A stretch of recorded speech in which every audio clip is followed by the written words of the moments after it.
Um Papo Pontual, o seu podcast semanal. Então vamos começar lá, novamente. Beleza, Rael, cara. obrigado por disponibilizar um tempinho aí na tua agenda, na tua noite, para bater um papo com a gente. O Rael Rosa já participou do nosso programa 5 Perguntas, que era justamente para ser um programinha mais dinâmico, para deixar um gostinho de quero mais ali, né? Então a gente falou um pouquinho sobre neurologia, sobre algumas coisas que o pessoal tem bastante interesse, então hoje a gente tem a oportunidade de se aprofundar um pouquinho mais. Então obrigado aí pela participação, Rael, valeu mesmo. Obrigado a ti, Chico, pelo convite e pelo pessoal aí que mandou perguntas. Espero que possa ajudar a tirar essas dúvidas e desmistificar talvez um pouco desses assuntos, né? Perfeito, show de bola. A gente sempre começa querendo entender um pouco da trajetória ali do quiropraxista, né? Mais do que o ponto que você chegou, do que o Rael hoje, né? Você se formou em que ano? Eu me formei em 2007 na Fevale, né? Assim, para te dar uma ideia geral de como isso aconteceu, né? Como é que eu fui parar lá. Bom, primeiro eu fiz 2 semestres de arquitetura, cara. Primeira coisa que eu fiz na vida, né? E aí eu vi que quando chegou nesse final desse segundo semestre de arquitetura, eu vi que a coisa não estava funcionando. E meu pai frequentava um quiropraxista que se formou na primeira turma, que foram dos meus professores, né? Que foi a primeira turma de quiropraxia do Brasil, né? Na época. Então, e aí eu comecei em algumas consultas na época. E o cara, gente boa, eu conversava, o Dr. Ângelo Sangai, né, lá de Caxias, de onde eu sou. E conversava um pouco, tirava algumas dúvidas. Eu comecei a me interessar e perguntei, tá, cara, mas como é que, o que é isso? Onde é que tu estudou? Como é que foi e tal, né? E o cara me explicou e eu até quis conhecer, sentir como é que era aquilo, né? Aí eu fui paciente dele também, brevemente, mas só para entender o que era. Porque ele me falou, tem na Fevale, Novo Hamburgo e Caxias, dá uma diferença de mais ou menos 1 hora, assim, era relativamente perto. Falei, cara, tá tranquilo, seria fácil de tentar isso aí, achei interessante. E ajudou muito meu pai, né? Meu pai tinha muito problema, ajudou muito ele. E, enfim, aí eu falei, vou tentar esse negócio aí, né? Coisa diferente e tal, ajudou meu pai. Nessa época eu tava com, acho que 18 para 19, assim, coisa assim. E na época a tua vibe era ir para arquitetura mesmo? Não era nem a área da saúde, nem a medicina, nem fisioterapia, nada? Aquela época, assim, final da escola, que meio perdido, né? Como foi comprovado, de fato, né? Total.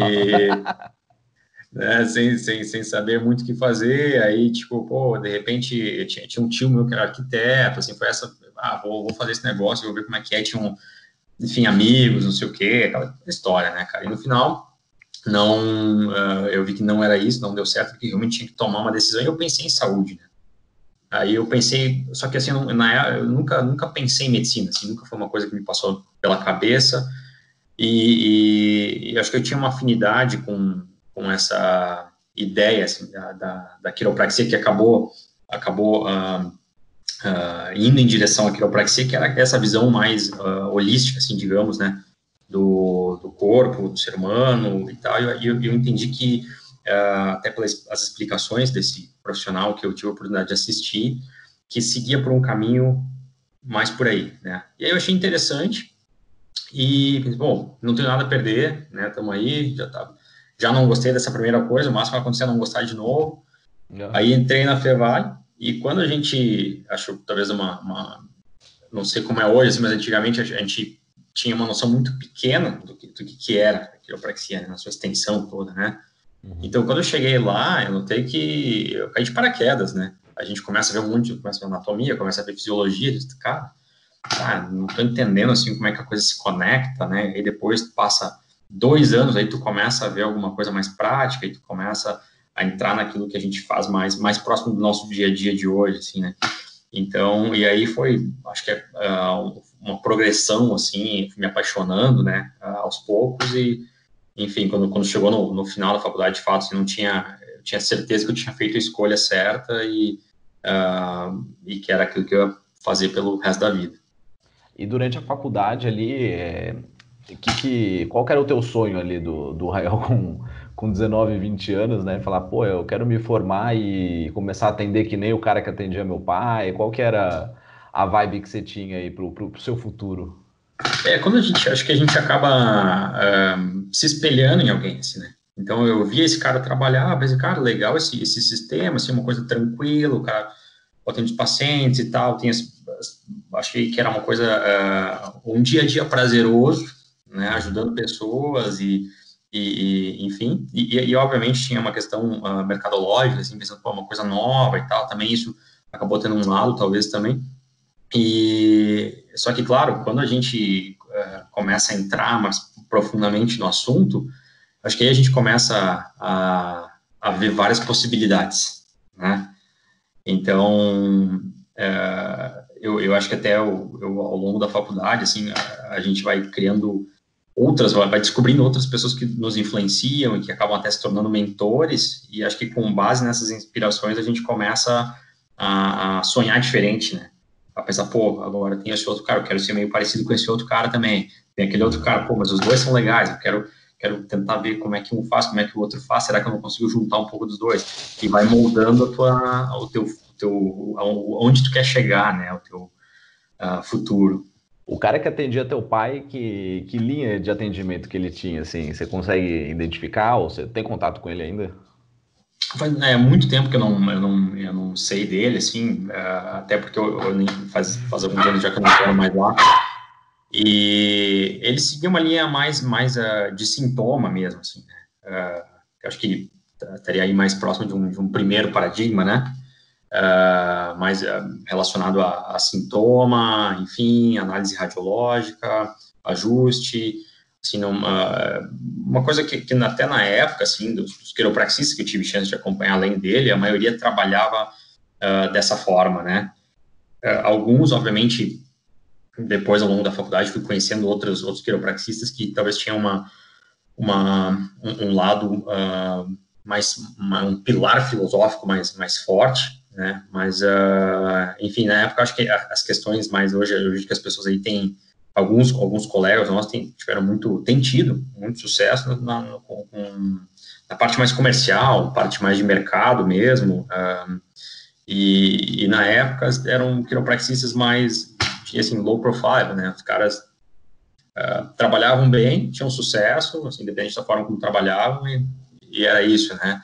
Então, assim, essas foram as minhas primeiras inspirações, né? Foi caras que trabalhavam mais, até de certa forma nem se tinha tanto, ainda mais em cidades pequenas, né? Não se tinha tanto, primeiro não tinha tanta mídia social, né? Era uma coisa, o cara ia lá, colocava um outdoor na frente da clínica, pronto, sabe? Ia na rádio, que dá, né? falava na rádio, assim, quer dizer, hoje tá todo mundo no Insta, em mídias sociais ou em outros tipos de mídias, enfim. Então, acho que a coisa mudou muito nesse sentido também. E aí, dentro da universidade, ali na Fevale, principalmente, assim, eu tô querendo antecipar coisas, né? Mas, por exemplo, um Rael que é mais ligado e mais antenado nessa questão neurológica, isso era uma inquietação que você tinha na época de estudante, assim? Né? É pela questão até de vários pacientes que falam assim, mas tá, eu entendi o que é essa tal dessa subluxação, mas assim, me explica como é que isso vai alterar no meu corpo? Essa inquietação fez você se aprofundar nessa questão de neurologia e tudo mais? Eu acho que, na verdade, cara, assim, a primeira coisa que lá atrás, que hoje eu consigo olhar para trás e identificar, eu gostava muito dessas matérias como fisiologia, neurofisiologia, neuroanatomia, e acho que eu tive professores muito bons dessas matérias também de base. Assim, especificamente dessas, inclusive, né? Eu acho que eu até me recordo justamente dessas três áreas que foram marcantes mesmo na minha formação. Só que naquela época, eu acho que ainda não conseguia conectar muito bem o porquê que eu estava estudando tudo aquilo e o ajuste, né, quiroprático, né, e o tratamento quiroprático. Então, isso acabou vindo depois, né, de muitos anos, mas, obviamente, eu comecei a ver, pô, que bom que eu tive bons professores dessas áreas, porque isso talvez facilitou esse processo, ou isso acelerou esse interesse, né? Eu acho que poderia ser a melhor forma de descrever. E até uma das coisas que aconteceu ao longo da faculdade também, que acabou marcando muito o início da minha carreira.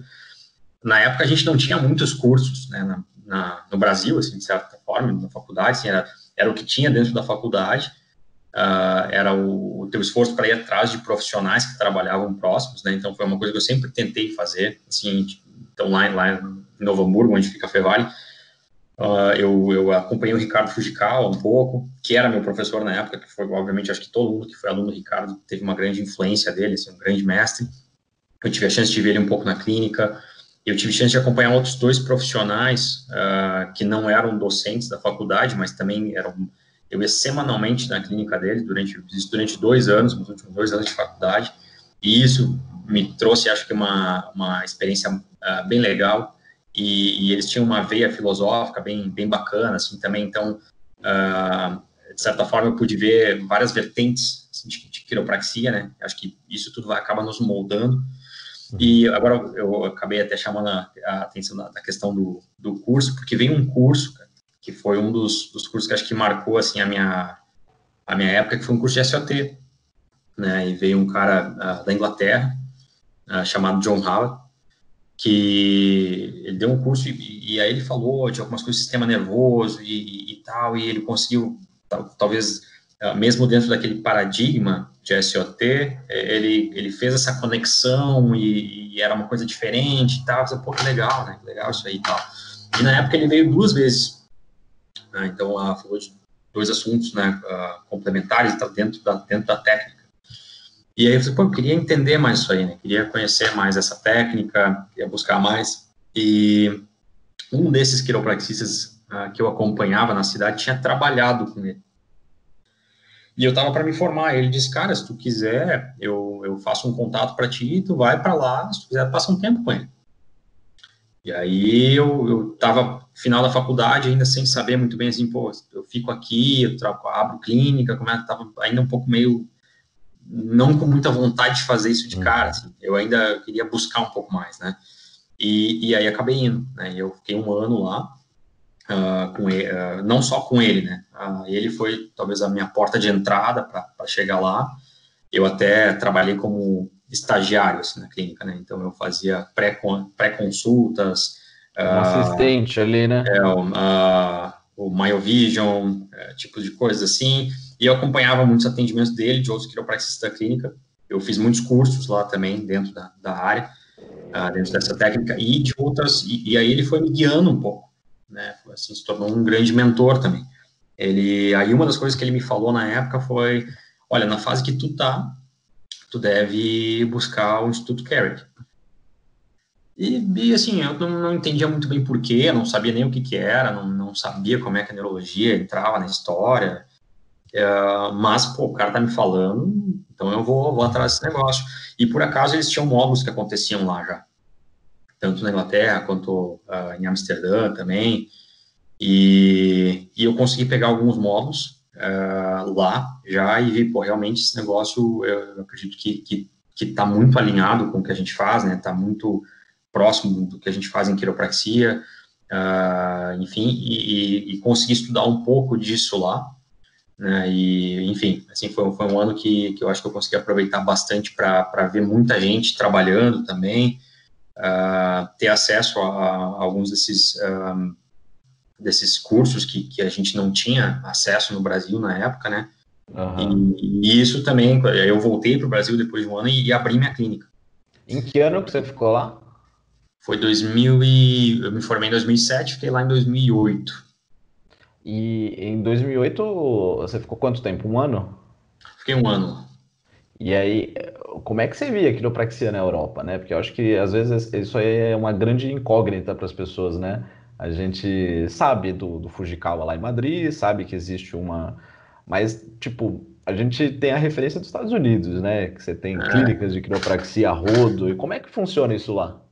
Acho que na Inglaterra em si, assim, já era regulamentado na época, assim, já era uma profissão relativamente grande, né? Não sei em números o quão grande, mas Lá tinha várias clínicas de vários tipos, né? Eu até também trabalhei de assistente numa clínica que era um modelo de Open Clinic, né? Ajudava a fazer campanhas de marketing com os caras, então tive uma experiência bem legal, assim, e conheci várias outras clínicas mais low profile mesmo, assim, como até esse cara que foi um grande mentor, assim, que trabalhava, tinha seus outros quiropraxistas e tal.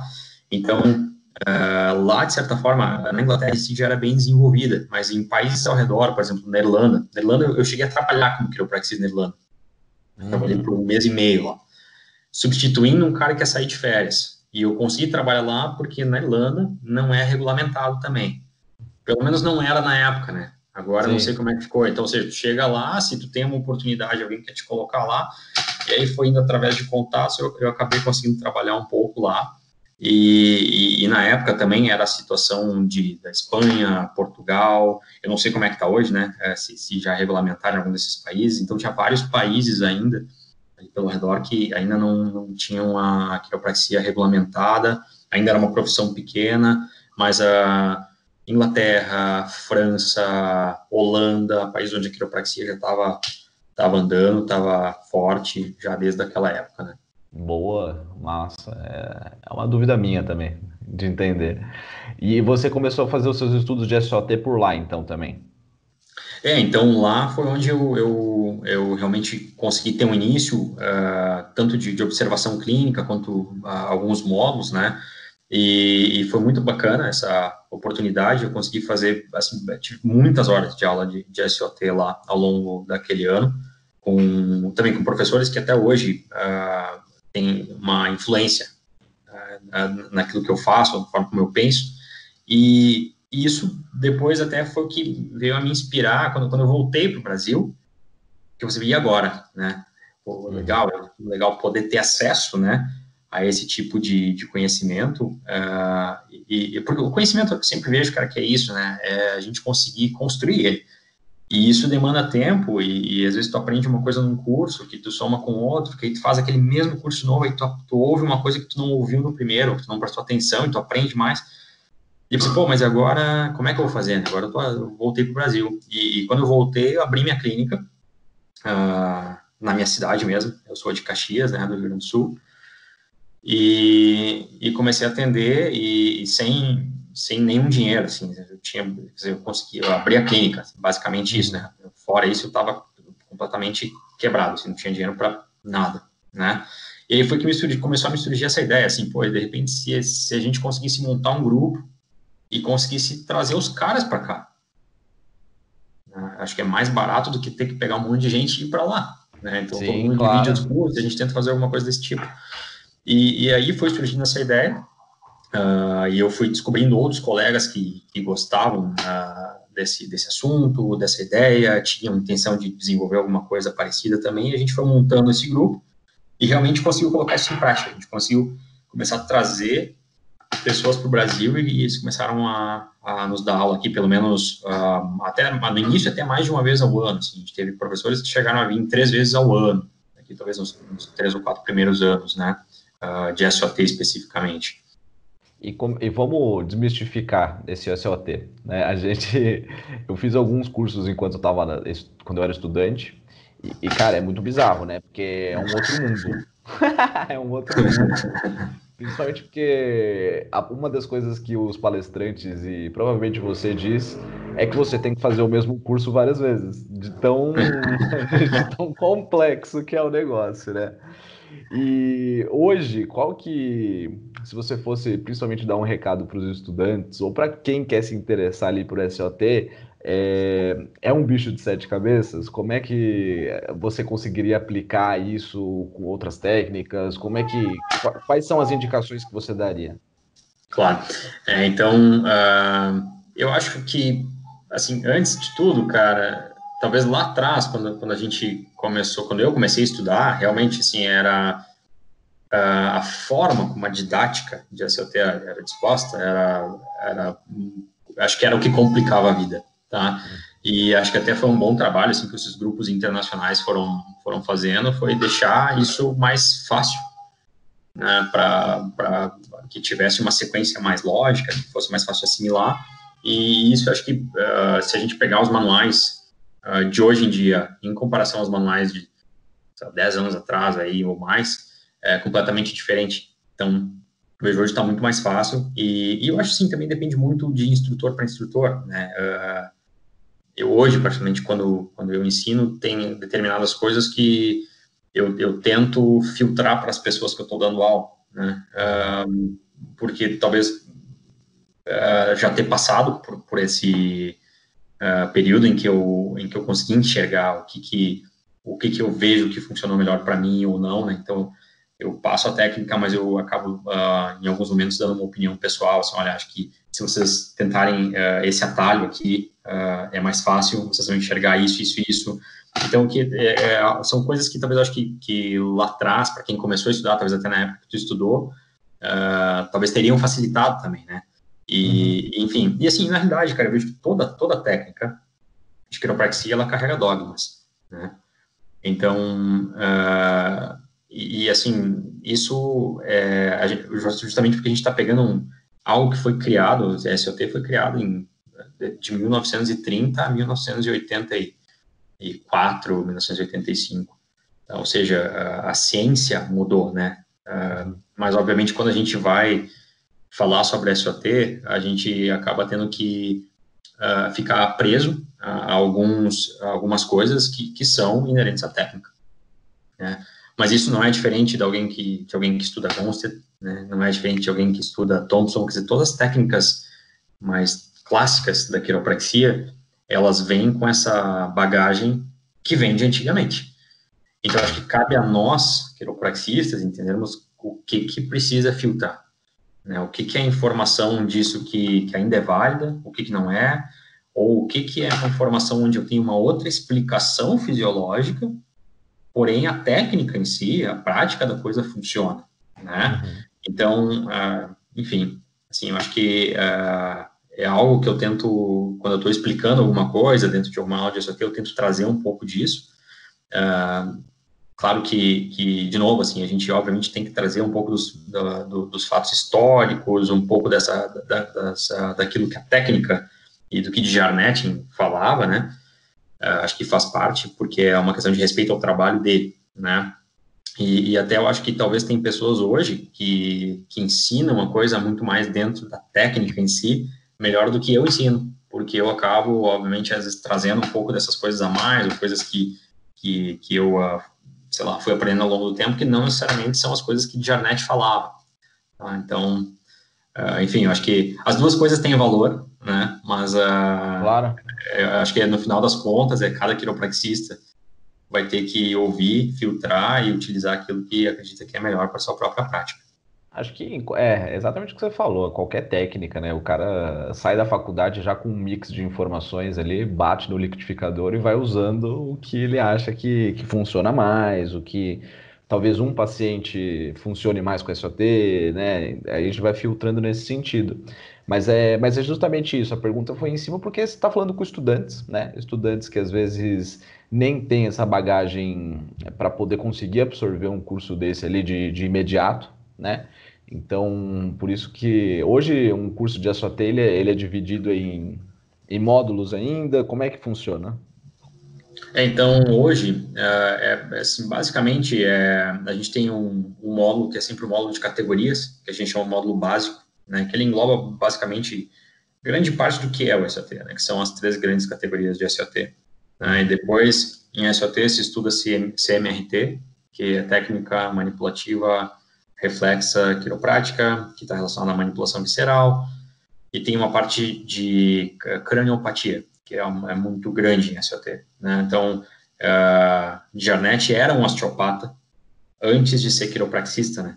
Então, a gente sabe que muita coisa teve influência de ciências que eram originalmente da osteopatia, né? E ele acabou trazendo muito dessas coisas e combinando algumas dessas coisas com aquilo que ele aprendia, que ele tinha aprendido em quiropraxia, e ele acabou deixando esse legado para a quiropraxia. Então, a SOT em si é uma técnica que pertence à quiropraxia, né? Mas, enfim, não querendo entrar em questões políticas, mas de fato né?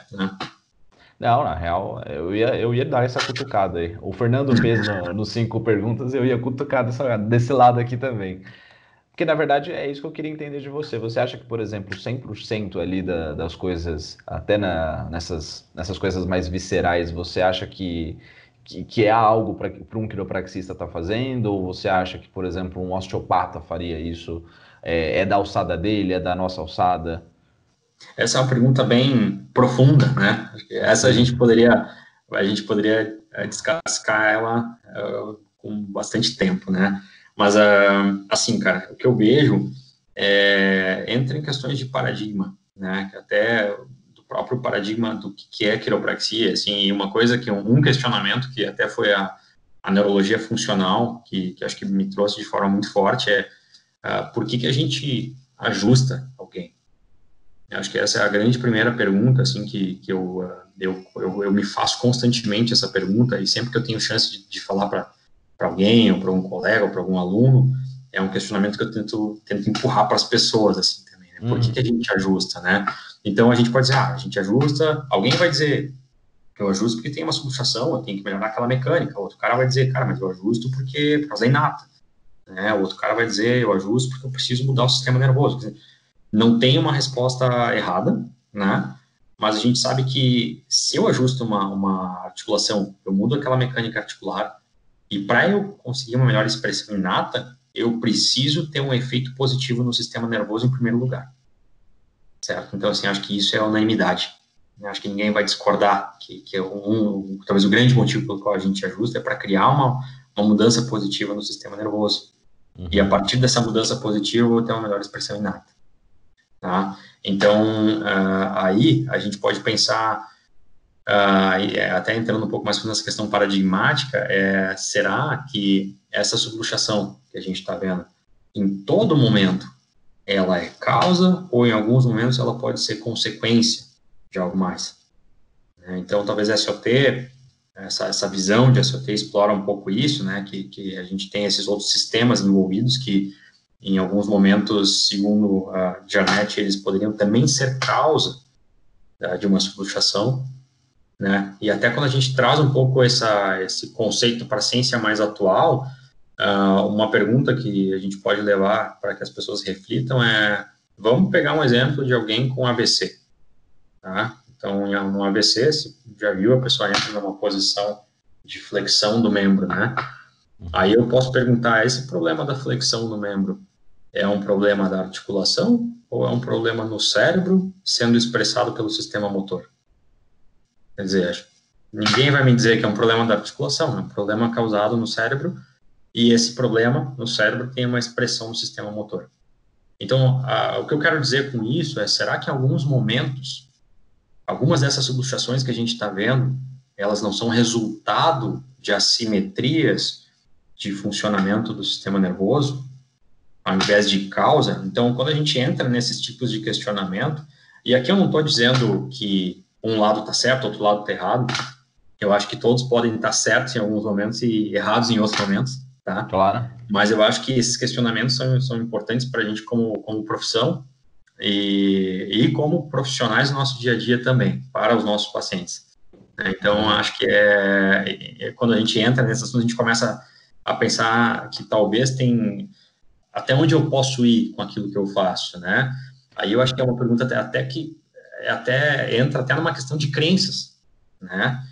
Talvez vai ter que ir para dizer, cara, não, eu só vou ajustar. Tudo que eu faço, meu ajuste é um ajuste de alta velocidade, baixa amplitude, porque eu vejo que isso é quiropraxia, né? Vai ter outro quiropraxista que vai dizer, não, cara, eu entendo que talvez tenha essas outras vertentes que eu acredito, que eu tenho uma crença, que de fato elas fazem parte de um processo tanto diagnóstico como terapêutico, né?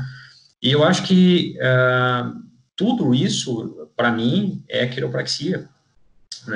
Eu entendo sempre que se eu conseguir criar um efeito positivo no sistema nervoso, chegando o mais perto possível de encontrar os fatores de causa ou os principais fatores de contribuição para aquele problema e utilizar essas subluxações como um veículo para que eu consiga atingir o resultado, eu acho que é por aí. Né? Eu acho que é dar pano para manga, mas eu acho que é super importante a gente tocar nesse assunto, porque eu acho que até dentro do processo de regulamentação da quiropraxia, a gente precisa entender o que a gente faz e pelo menos uma explicação precisa ser o senso comum ali da coisa, né? Então, eu compreendo e concordo 100% com o que você falou. E aí a minha pergunta, ela vem em dois caminhos. A primeira pergunta é, eu quero entender de você. Se você fosse explicar ali para o meu vô, pegou o elevador contigo, vocês estão no 10º andar ali, até o térreo, e ele te pergunta o que que você faz, qual que é qual que é a tua explicação? Primeiro eu ia convidar ele para ir até minha casa, para a gente tomar um chimarrão, um café. Eu preciso de um pouco mais de tempo. Vai ser meio demorado. Mas eu acho assim, a forma mais simples que eu tento levar para as pessoas é mostrar que o nosso cérebro e o nosso corpo, eles estão sempre conectados. Né? E se o nosso corpo trabalha com maior eficácia, então o nosso cérebro vai trabalhar com maior eficácia também. Assim, tipo, no dia a dia, eu acho que eu tento sempre mostrar essa associação para o paciente, né, do jeito mais simples possível, e acho que talvez aí, na minha opinião, é a grande diferença de propósito que nós temos para outras profissões. Né? Então, a gente pode tratar algo que necessita uma análise mecânica, que é uma subluxação, enfim, mas sempre com que propósito, né? O que eu quero com aquilo. Então, talvez outra pessoa, outro profissional, pode manipular aquela articulação, e às vezes até muito bem, tecnicamente falando. Mas eu acho que, de fato, eu acho que isso a filosofia nos traz, né? Eu acho que todos que tiveram uma boa base, ou pelo menos alguém que passou ao longo da sua carreira, que teve um mínimo de influência dentro desse campo filosófico, de fato, é isso, assim. Talvez para uma pessoa leiga, né, ou com um paciente, ou até com, sei lá, que a gente vê com um nível menor de instrução, que seja mais difícil a gente conseguir chegar no nível de explicação da subluxação, eu vejo que esse paciente, ele sempre vai entender que o cérebro dele está controlando o corpo dele. Assim, então, se a gente não quiser chegar no mérito da subluxação com esse paciente, mas se ele vai entender que o cérebro controla o corpo dele, e se o corpo dele funcionar melhor, a saúde dele vai funcionar melhor. Né? Então, assim, basicamente é isso que eu tento explicar para todos os meus pacientes. E eu quero saber se te incomoda e o quanto que te incomoda a explicação do osso fora do lugar pressionando o nervo e... Te coça, assim? Te coça? Coça. Cara, eu acho assim, a gente tem que... como quiropraxistas e também alunos de quiropraxia, acho que a gente tem essa obrigação. Assim, minha opinião a gente tem que entender o mínimo dessa fisiologia para entender, bom, o que está acontecendo, de que forma essa subluxação de fato afeta esse nervo, se não é com uma compressão do osso em cima do nervo, né? Como se pensava antigamente, né? E tem vários, hoje está muito acessível, né? Tem muito estudo, poderia citar alguns, e tem vários pesquisadores, né, que, enfim, já mostraram várias ideias de como isso funciona, até pesquisadores aqui do Brasil, né, que são trabalhos bem interessantes. Então, eu acho que a gente não tem mais a desculpa para a gente não querer entender esse assunto, né? E mesmo assim, eu não estou dizendo que a gente não precisa saber todos os receptores e todos os núcleos, mas assim, a gente tem que largar essa explicação do osso que pressiona o nervo, assim, isso é um fato. Até porque se a gente quer, ao longo do tempo, ir construindo a profissão, e sempre lembrando que acho que a construção da profissão, ela também passa por interdisciplinaridade, né? A gente conseguir chegar para um médico e conversar com aquele médico, a gente conseguir falar com o fisioterapeuta, conseguir falar com o fonoaudiólogo, ou sei lá, né, com vários outros profissionais, e a gente conseguir, em vários momentos, ter uma linguagem que faça sentido para todo mundo, né? E principalmente, não, quando a gente pega até quiropraxistas que talvez estão mais avançados no assunto, a gente vai para um congresso e tal, e a gente vê que os caras estão falando num outro nível, aí a gente tem que questionar, pô, mas o que a gente está fazendo? Em que nível que a gente está? Por que a gente não... Se esse conteúdo está tão disponível para eles, por que não está para a gente? Na verdade, está. Então, a gente tem que pensar por que a gente não está buscando, né? Sim. Eu acho que não dá pra gente ficar parado, né? Principalmente porque pro quiropraxista precisa ter essa coceira interna, né? De querer entender como as coisas funcionam, entender o que você tá fazendo, porque na verdade estímulo é estímulo, né? Então, mesmo se você fizer qualquer coisa largado, você tá fazendo um estímulo ali no corpo do cara e vai existir uma resposta, né? E às vezes, se for uma resposta positiva, né, que o cara fala assim, puta, eu sou um monstro, eu sou um puta de um quiropraxista, né, mas você nem sabe o que você fez. Então, E eu vejo justamente isso, cara, assim, quando... e de fato, até são esses casos, tanto como tu comentou, que nos fazem questionar, e os casos opostos também, né?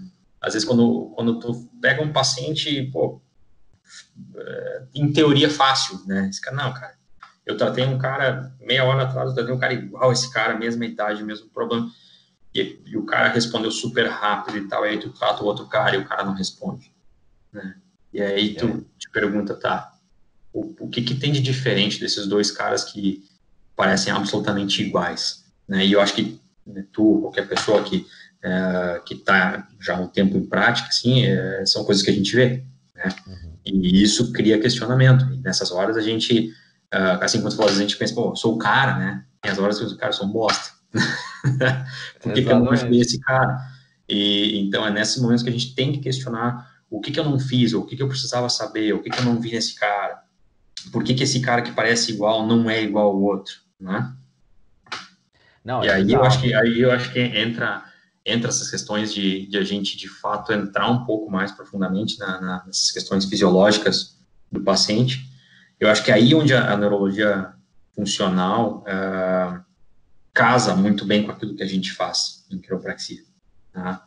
Então, eu até não acredito que a neurologia funcional é quiropraxia. A gente faz, são duas coisas diferentes. Assim, são dois paradigmas, na realidade. Existe um paradigma quiroprático e existe um paradigma de neurologia funcional. Mas esse paradigma de neurologia funcional, ele, em muitos momentos, se aplica muito àquilo que a gente faz em quiropraxia, principalmente para a gente tentar entender justamente esses pacientes por que a gente ajudou um, por que não ajudou o outro, por que esse cara responde, tem um pouco de efeito adverso depois do meu ajuste, por que o outro passa bem, né, qual que é a diferença, o quanto que é a dose necessária, qual que é a dose terapêutica para cada paciente, por que é diferente de paciente para paciente, assim. Então, eu acho que é um paradigma que acaba nos ajudando a responder talvez algumas dúvidas clínicas que a gente tem dentro da nossa prática. Perfeito. E já até pensando um pouco dentro dessa neurologia funcional, quando você saiu de Londres, ali os teus professores, os quiropraxistas que você acompanhava, eles foram ali te instigando a ir buscar esse caminho, né? Falando, pô, Rael, você já tá monstrão aqui no SOT, já sabe um monte de coisa, mas vai buscar isso aqui, que isso aqui vai te agregar. Aí você ficou com isso na tua cabeça, ficou isso atrás da orelha. E aí, qual foi o caminho? Demorou um pouco para você ir buscar aí o Carrick, por exemplo? Como é que foi? Você fez o primeiro módulo lá que você falou, né? Eu fiz alguns módulos lá, eu tive alguns módulos lá na época, só que é um programa inteiro, né? Assim, tem alguns programas, na verdade, até para quem tem interesse em conhecer, tem alguns programas. Na época, eles tinham um só programa, que era um programa de 300 horas, né? Que foi o programa que eu comecei ele lá, mas eu não fiquei muito longe de conseguir concluir ele, né? Tá. Aí eu voltei para o Brasil e tal, e no Brasil acabei durante um período de tempo focando em SOT, focando em outras áreas também. Eu tive depois uma pós-graduação também que foi dentro da quiropraxia, que foi até uma colega nossa, a doutora Angela Kober, que trouxe para o Brasil, que era em ortopedia, em quiropraxia, enfim, assim, fui indo para outros caminhos antes de conseguir novamente entrar de forma mais profunda na neurologia funcional. Então, uma das coisas que eles fizeram no Instituto Carrick foi lançar módulos online. Então, isso começou a ajudar. E a gente conseguiu trazer o programa para o Brasil, né? Então, eu trouxe o programa, consegui falar com o professor, um dos professores que me deu aula lá na Inglaterra. Na época, eu tinha conversado com ele, tinha trocado e-mail e tal. Eu não tinha ninguém no Brasil. O cara, pô, legal, do Brasil e tal, né? Não sei o quê. E eu mandei um e-mail pro cara, falei, cara, olha, a gente tem turmas aqui no Brasil, acho que teria interesse, ver se vocês têm interesse e tal. E nisso passou, acho que foi 2014 por aí o ano. Eu mandei um e-mail para ele e, cara, nada, assim, o cara simplesmente nem me respondeu, bom, tudo bem, né? E, cara, passou uns 6 meses depois, ele me escreveu de volta. Mas, sim, claro, eu lembro de ti, não sei o quê, que legal, pô, vamos fazer. Porra, um delayzinho, né? 6 meses. E aí eu falei, pô, legal, cara, vamos, né? Aí comecei a correr atrás de toda a logística e tal, organizar tudo, consegui juntar uma turma para isso. E o programa, de fato, aconteceu no Brasil. A gente teve, no final, assim, a gente começou com acho que uns 40 alunos, no final acabaram uns 30, foi perdendo algumas pessoas ao longo do caminho, mas eu acho que foi uma oportunidade bem legal para muita gente conhecer e conseguir se aprofundar um pouquinho no assunto. O grande desafio era trazer um programa, por exemplo, a gente traz um curso, traz um outro curso. Esse era um programa de 300 horas, assim, então é extenso, dá bastante trabalho para organizar, né, tanto que até acabou... foi numa época em que eu me mudei para São Paulo, né? Então, isso facilitou, assim, de certa forma, esse processo, porque o curso era em São Paulo, né, facilitava, São Paulo está mais no centro, né, era mais fácil, inclusive para eles que vêm de lá para cá, só um voo, facilita um pouco a logística e tal. Então, isso acabou facilitando um pouco a organização e, enfim, é um desafio organizar um programa tão longo assim. Organizar um módulo já é, às vezes, um desafio, né? Um programa longo foi um grande desafio, assim, então mas também foi muito gratificante, né? Sempre muito, muito gratificante quando a gente consegue ver o final da coisa, ver que deu certo e tal. A gente até tentou lançar uma nova turma. Hoje eles têm vários programas, né? Programas, inclusive, bem menores, programas de 5 módulos, programas de outras áreas de conhecimento relacionadas à neurologia. Então, a gente tentou trazer um outro programa bem mais curto e, infelizmente, a gente não teve turma na época. E agora a gente está deixando a coisa um pouco quieta, até o dólar não vem ajudando, né? Esse é um fator importantíssimo. Mas eu acho de gente querendo fazer, né? Esse é o grande problema do Brasil também, né? As pessoas se interessarem e irem atrás de cursos, né? Não só do Carrick, de SOT, sempre foi, né? Eu acho, pensando no número de quiropraxistas que a gente tem, a gente poderia ter uma participação maior em todos os cursos, né? Acho que a gente teria uma profissão mais unida, mais fortalecida, mas, enfim, nada que acho que a gente possa fazer quanto a isso, né? Espero que as pessoas vão no congresso, né? Exato. Não, mas eu tô falando isso aqui para cutucar quem tá assistindo e quem tá ouvindo. Não pagam nem a BQ, né? Que dirá ir para o curso, né? Fica a dica aí. E aí, então assim, mas se você fosse fazer uma sinopse ali do Carrick, qual que seria, né? Como é que você indicaria o Carrick para as pessoas? Obviamente que sim, você vai falar, porra, o que eles passam lá tem muito a ver com a quiropraxia, vai te agregar em qualquer coisa, principalmente em compreender o corpo ali como um todo, isás, mas como seria ali a sinopse do curso? Então, eu acho uma das coisas que eu acho que esse paradigma assim nos traz é justamente aquilo que a gente estava falando no início, né? A gente às vezes aprende tantas dessas ciências básicas na faculdade e a gente acaba a faculdade e diz, tá, beleza, demorei todo esse tempo para aprender a ajustar, para tratar paciente, né? O que eu estava fazendo lá no início? Por que eu estava vendo todo aquele monte de coisa, né? Então, acho que eles facilitam que a gente consiga casar esses assuntos. Então, talvez tu consiga pegar o teu exame físico que tu aprendeu lá na faculdade. Obviamente, eles refinam isso, né? Fazem com que tu te torne um melhor observador desse exame físico. e a partir desse exame físico tu consiga usar a tua intervenção, que pode ser a tua intervenção quiroprática, e tu consiga observar uma resposta, né? Então, até um outro exemplo, né? Quantas vezes a gente diz, a quiropraxia ajuda o sistema nervoso autônomo. E como é que a gente faz essa afirmação em cada paciente que a gente vê? A gente precisa ter um parâmetro.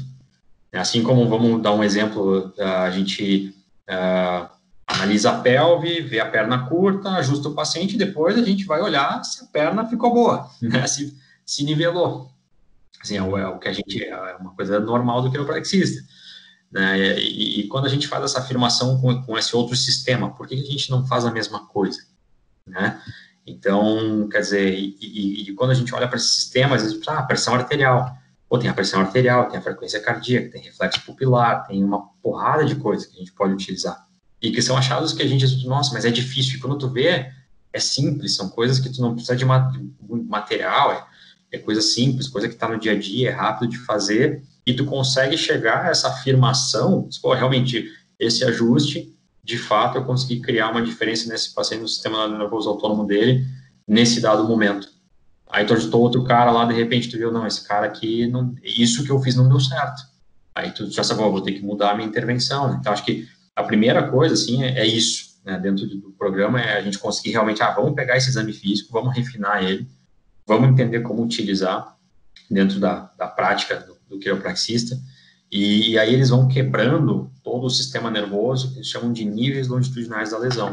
Então, desde lá do órgão efetor, né, do receptor, do músculo, até o nervo periférico, até a medula espinhal, da medula espinhal para o tronco encefálico, cerebelo, tálamo e córtex.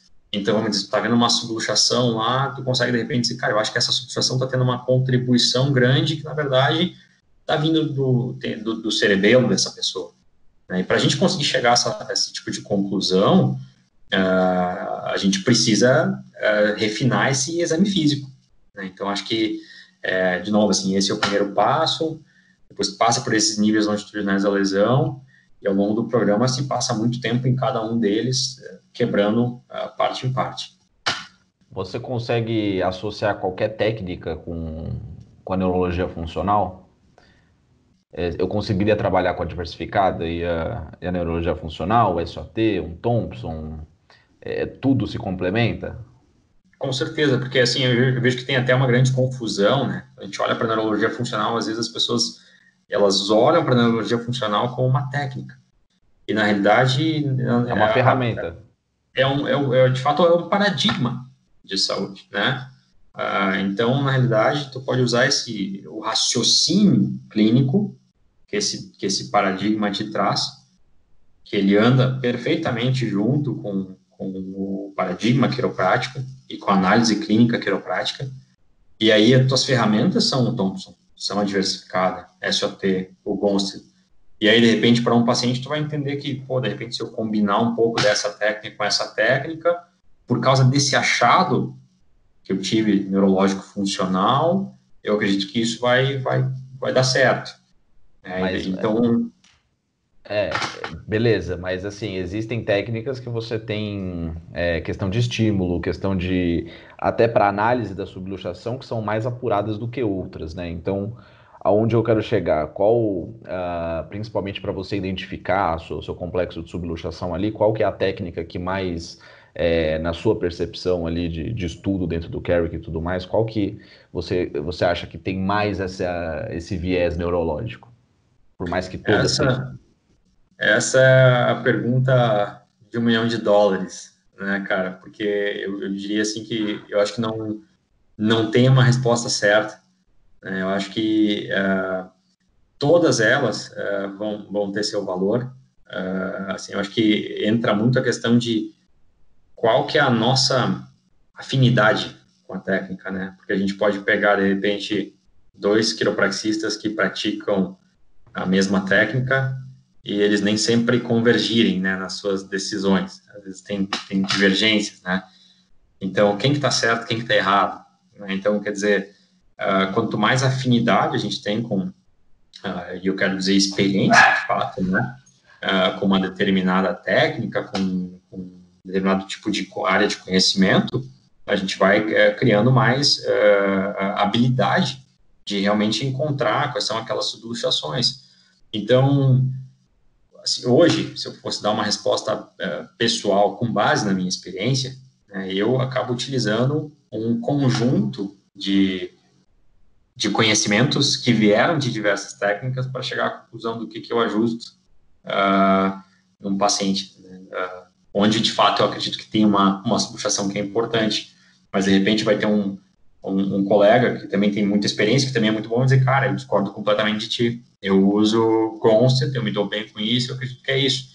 Então, acho que assim, a gente sempre vai ter esse tipo de discussão, porque sempre que a gente pensar nessa análise da subluxação, análise clínica da subluxação, a gente vai ter esses fatores que são subjetivos, né? E eu acho que eles estão diretamente correlacionados à experiência que cada um teve com uma determinada técnica ou conjunto de técnicas, né? Então, eu, por exemplo, tive uma exposição grande a SOT.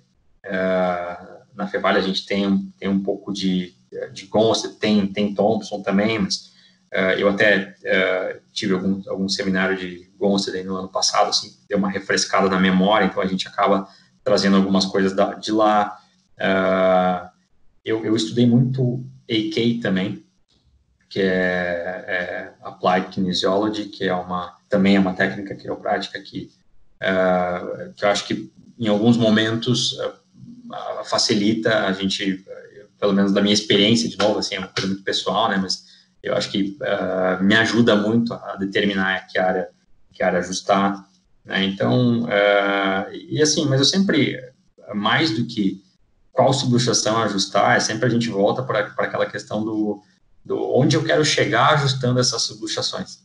Então, que mudança eu quero criar no sistema nervoso dessa pessoa e como que eu mensuro essa diferença do sistema nervoso?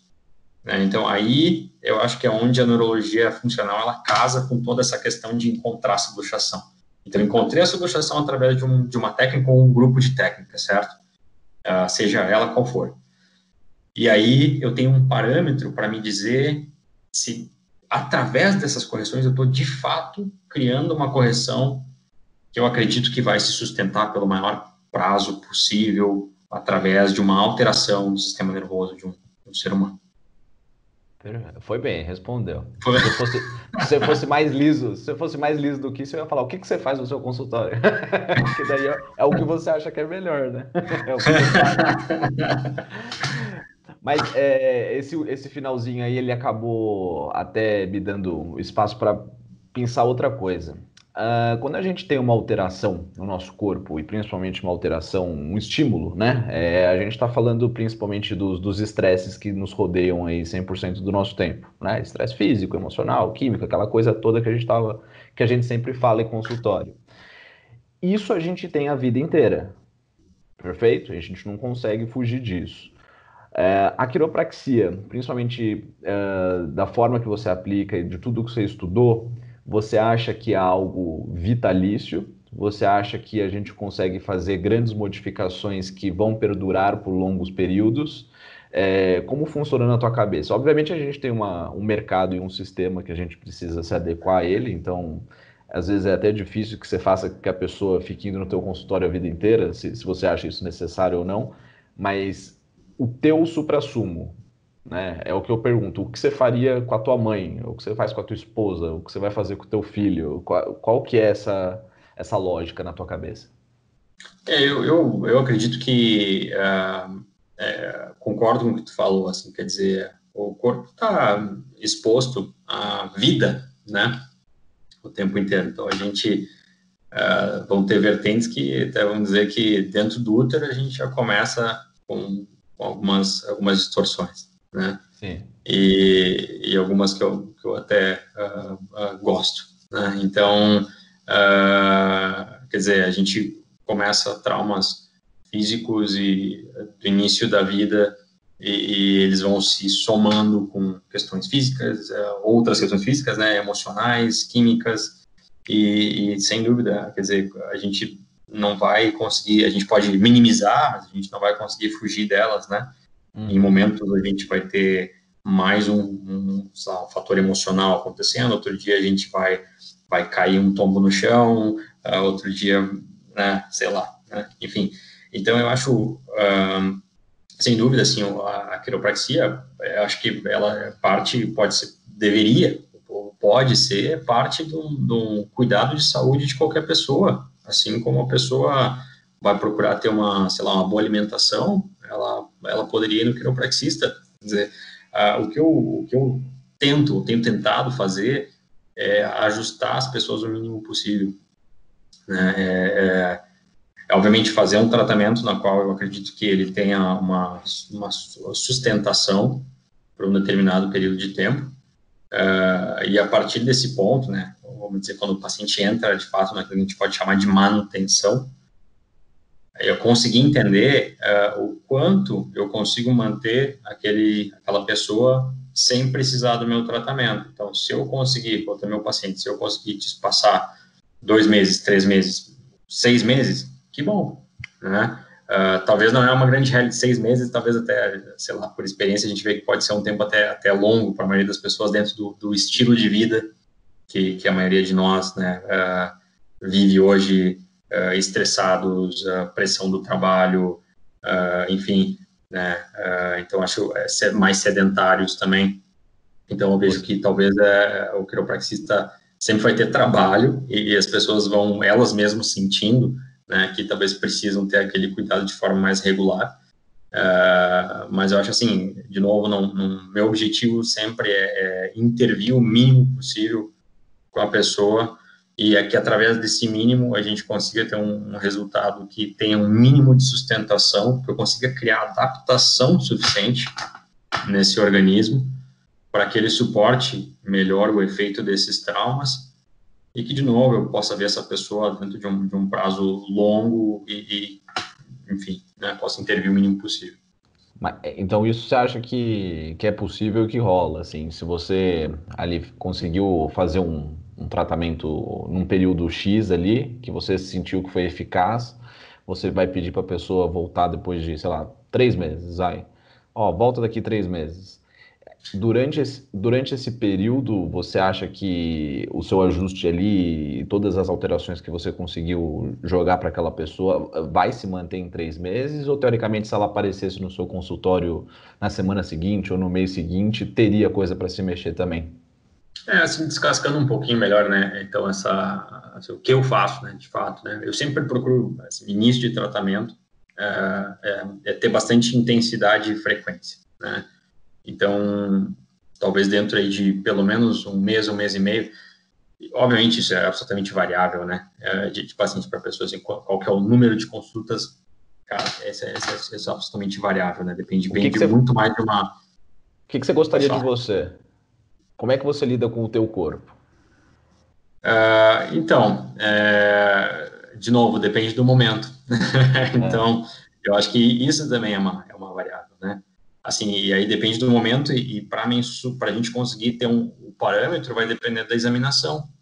Então, a partir da examinação, eu vou determinar, cara, esse paciente eu vou ver, sei lá, 2 vezes por semana durante 1 mês e meio, tá? Então, aí nós estamos falando de mais ou menos umas 12 consultas, com uma frequência de 2 vezes por semana, né?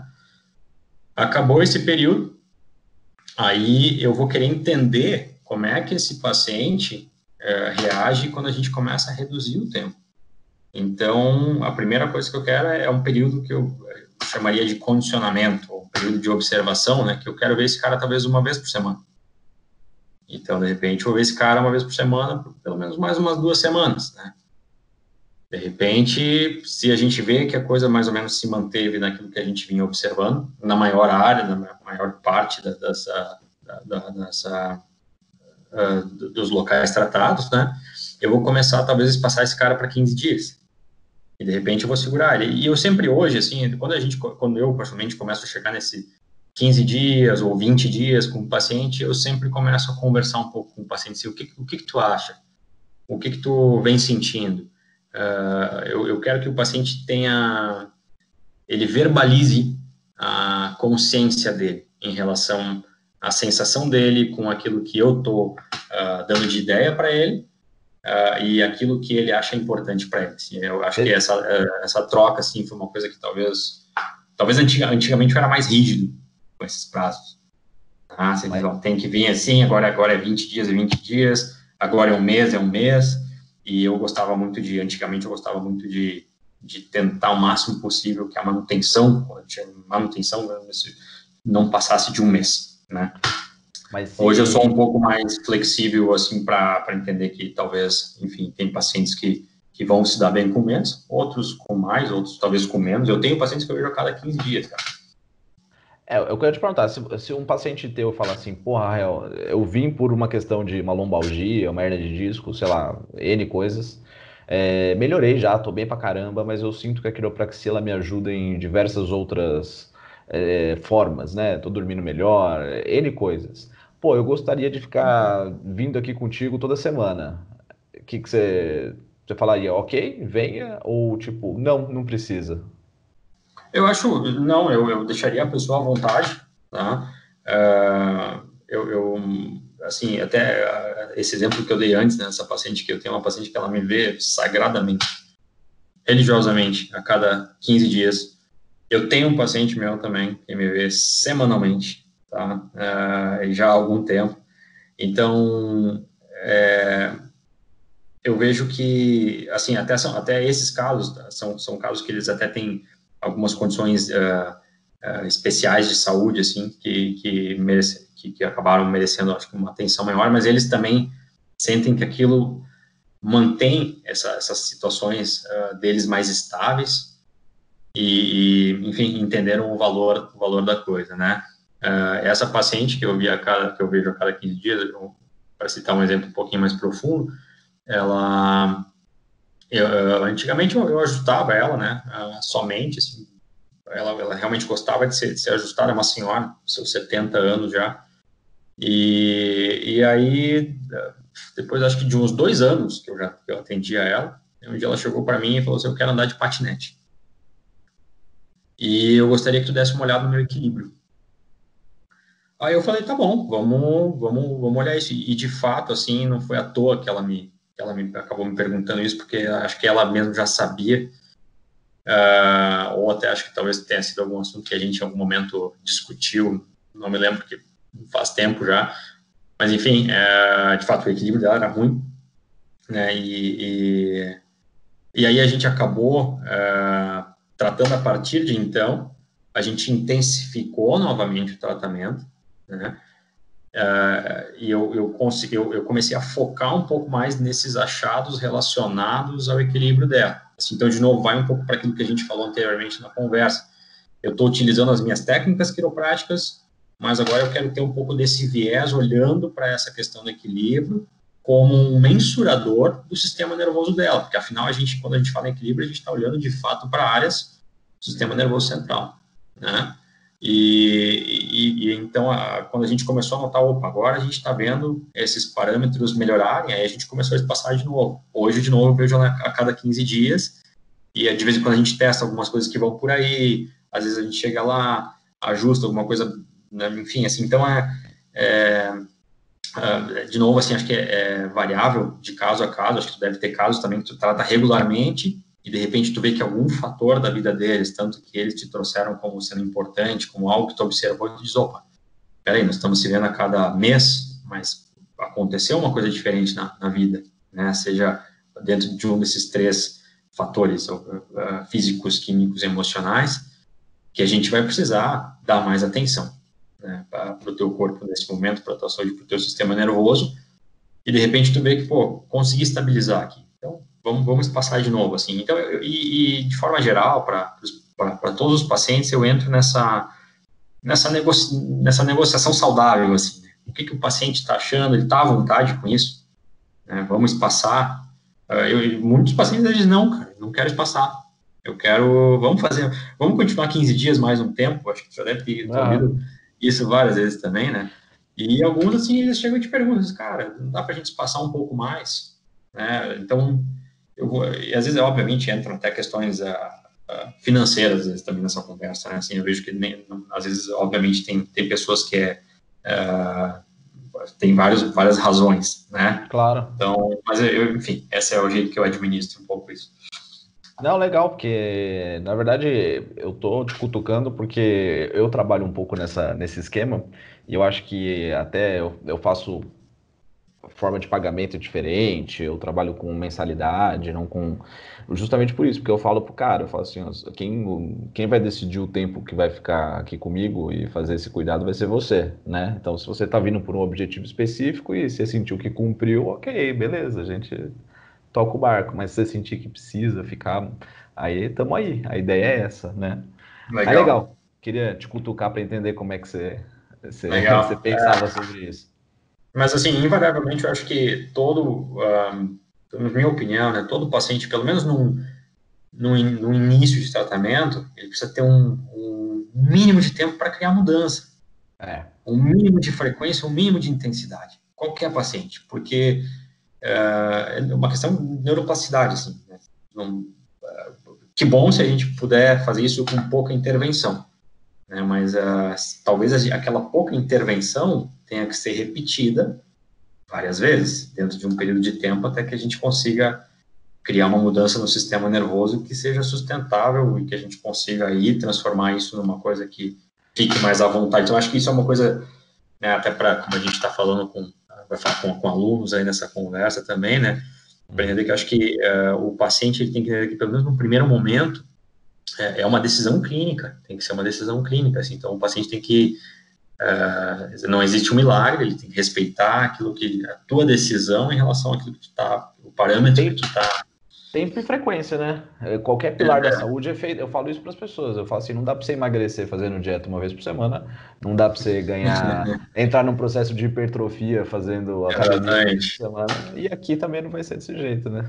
Eu uso essa da academia, acho que é uma ótima analogia. Às vezes eu costumo falar assim, se tu for aprender a andar de bicicleta, vamos pensar que tu nunca andou. Será que se tu andar uma vez por mês, tu vai conseguir aprender? Tu vai conseguir andar sem a mão no automático, né? Então, provavelmente não. Exato.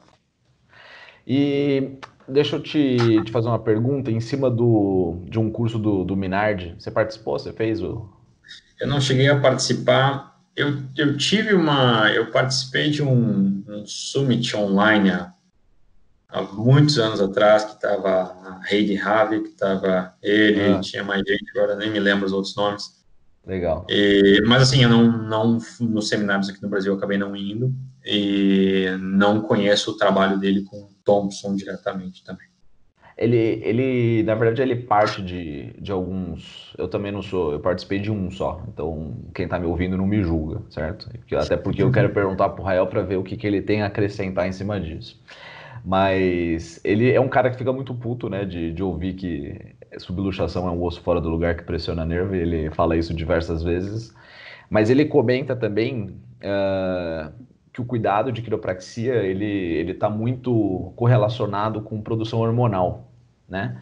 Então, o estímulo que você faz numa correção ali de uma subluxação é uma informação que vai subir lá no córtex pré-frontal esquerdo, vai ter um processo de regulação hormonal dentro do teu corpo e zaz.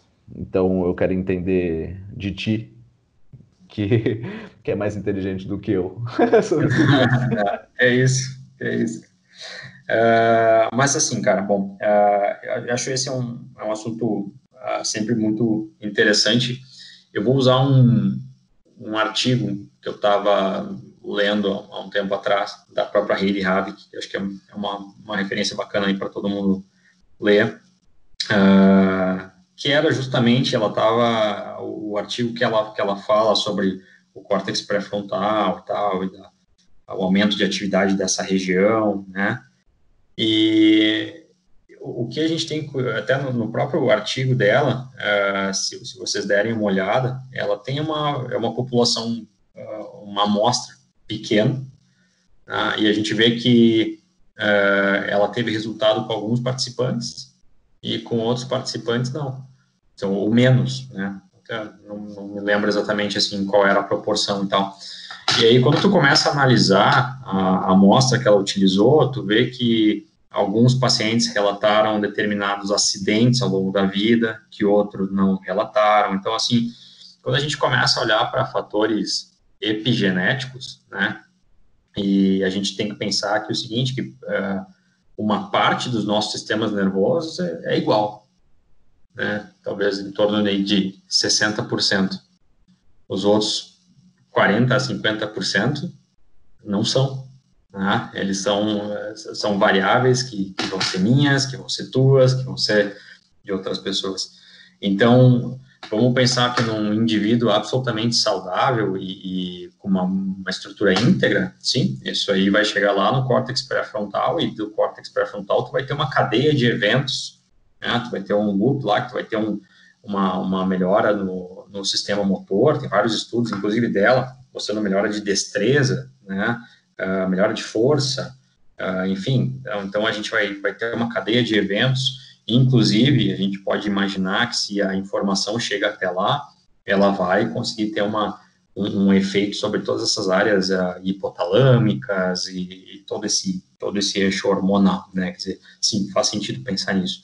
A grande questão é justamente a gente pegar um indivíduo em que esses sistemas não são tão íntegros, né? E aí a gente pode ver que, de repente, duas coisas. Uma, essa informação pode ser que ela não chegue até o lobo pré-frontal com a qualidade que deva chegar, né? E para alguns pacientes pode ser que esse estímulo, justamente porque algumas áreas não estão íntegras, né? Pode ser que esse estímulo seja excessivo, né? Então, a questão é, será que a gente aumentar a atividade do lobo pré-frontal para todas as pessoas é uma coisa positiva? Em todos os momentos? Essa é uma grande pergunta, e eu acho que vai ter indivíduos que na maioria dos momentos, sim, vai ser uma coisa positiva, e para alguns indivíduos, dependendo da integridade dessas estruturas, pode ser que em alguns momentos não, tá? Então, é isso que é importante quando a gente avalia a paciente individualmente, né? Então, sempre lembrando o seguinte, o output, a eferência do nosso sistema nervoso, ela é em grande parte inibitória. Tá? Então, ou seja, é o teu cérebro tentando manter as coisas dentro de um nível de funcionamento adequado. Então, tu tem o teu sistema límbico disparando, tu tem o teu sistema nervoso autônomo simpático disparando, tu tem uma série de coisas disparando, e tu tem o teu cérebro mantendo isso sob controle. No momento que tu perde essa capacidade, ou tu reduz essa integridade inibitória do teu cérebro, tu começa a ter excesso de coisas, né? Tu começa a ter excesso de atividade simpática, excesso de atividade límbica. Então, quer dizer, eu estou dando um exemplo assim, bem generalista, né? Mas aí a gente tem que se perguntar, será que nesse paciente, em todo momento, ele vai responder bem a um excesso de estímulo?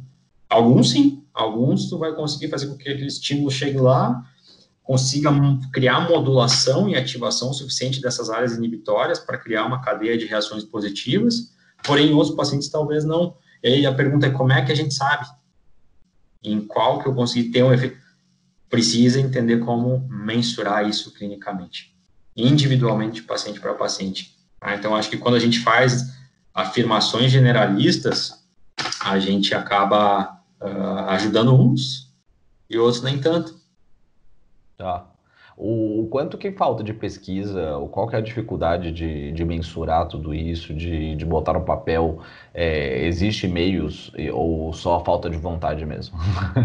Cara, eu acho... Não, até eu estava lendo o material dela mesmo. Uma das grandes questões é dinheiro. Assim, eu acho que as pesquisas que a gente tem em quiropraxia, a gente tem pesquisas muito boas, mas a gente tem uma limitação financeira, né, sem dúvida. E se a gente for comparar com pesquisas de outras áreas, vamos nos colocar do lado aí da indústria farmacêutica, cara. Não tem como comparar, né? E eu nem estou aqui querendo falar mal de remédio, nem isso, assim, mas não tem como comparar o nível de pesquisa.